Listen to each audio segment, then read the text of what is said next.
جس پر دفاعی شعبے میں ملک کی بڑھتی ہوئی خود کفالت کے ایک طاقتور ثبوت کے طور پر ملک کی صلاحیتوں کو بروئے کار لاتے ہوئے عمل درآمد کیا گیا۔ حکومت نے اتر پردیش کے آگرہ میں جنوبی ایشیا کا آلو سے متعلق بین الاقوامی سینٹر قائم کرنے کا فیصلہ کیا ہے۔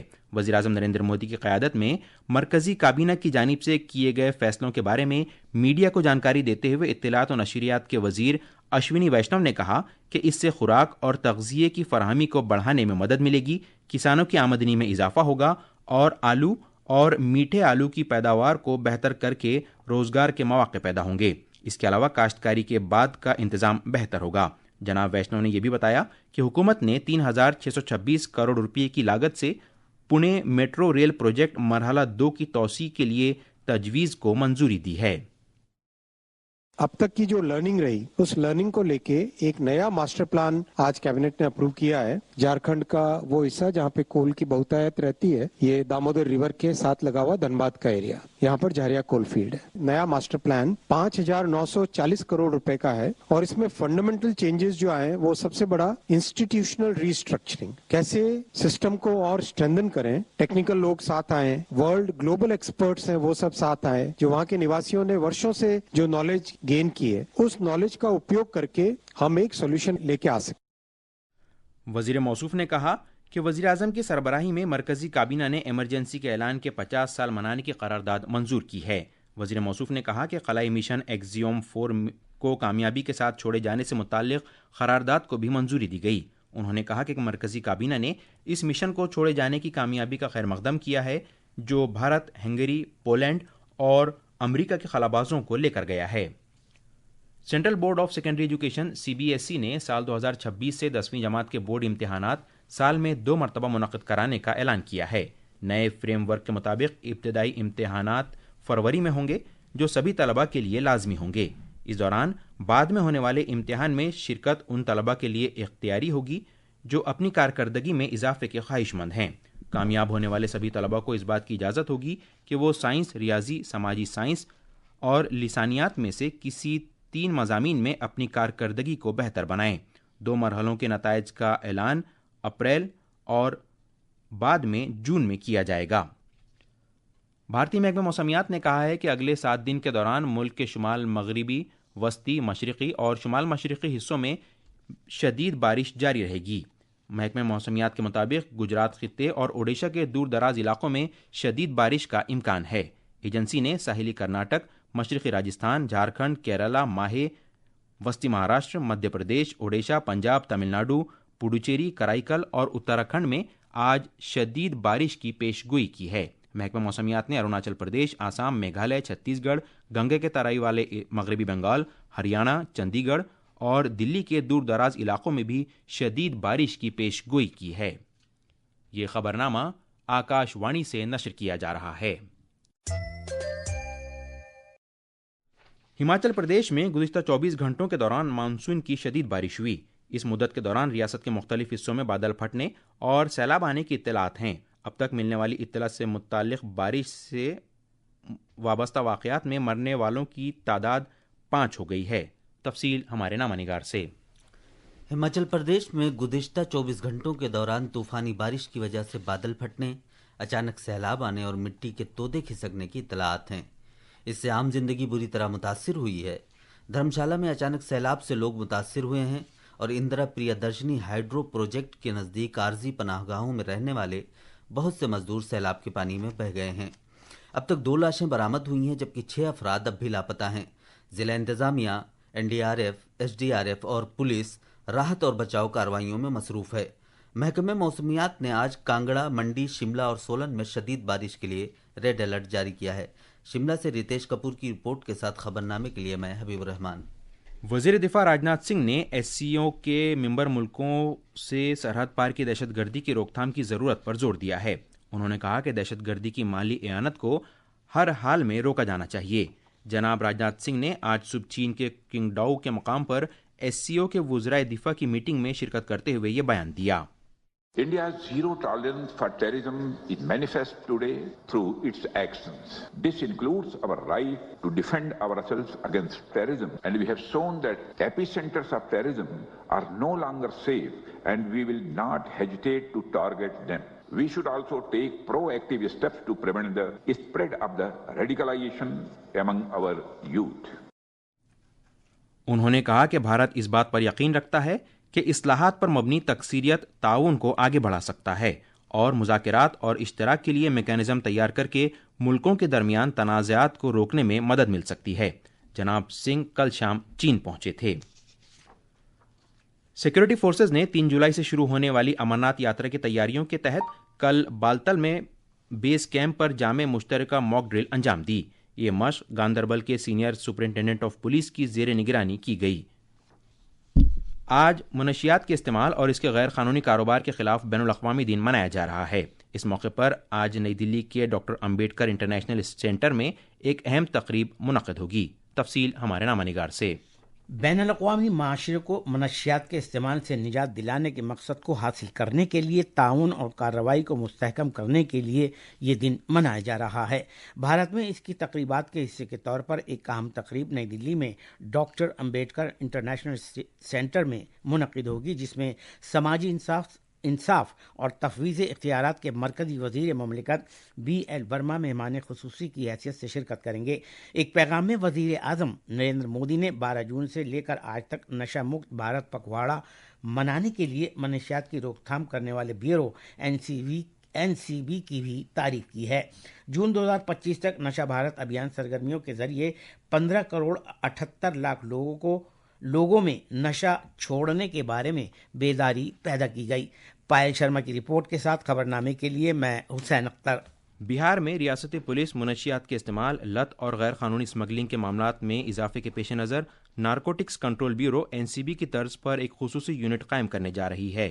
آکاش وانی نیوز سے بات کرتے ہوئے additional director general of police head quarter Kundan Krishnan نے کہا کہ یونٹ میں ماہر پیشہ ور افراد ہوں گے اور وہ منشیات سے متعلق منظم جرائم کے خلاف کارروائی کریں گے.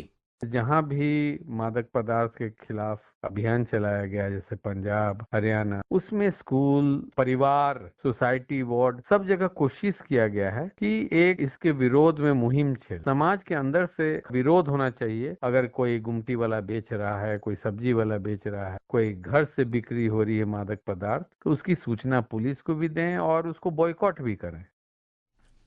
بھارت میں اس سال اپریل کے مہینے میں مجموعی راست غیر ملکی سرمایہ کاری FDI بڑھ کر $8.8 ارب تک جا پہنچی ہے. یہ رقم مارچ 2024 کے $5.9 ارب اور اپریل 2024 کے $7.2 ارب سے زیادہ ہے.